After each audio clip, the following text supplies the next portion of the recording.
Guys, nandito tayo ngayon sa Holy Garden, nagjo-jogging. Ayan, mag-i-interview tayo ng mga nagtatrabaho dito. Yan sila oh.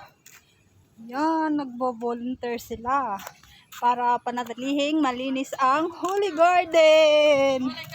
Oh, meron po ako ditong ante, pwede ko po ba kayong interviewin?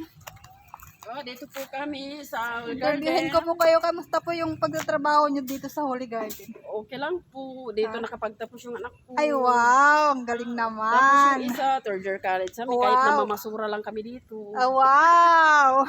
Siyempre, proud Hello yun. guys. Ito po yung auntie ng asawa ko.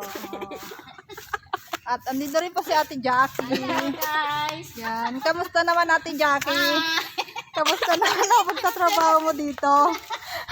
mabuti naman. Oh. Ayun na guys, maganda po magtrabaho sa Holy Garden.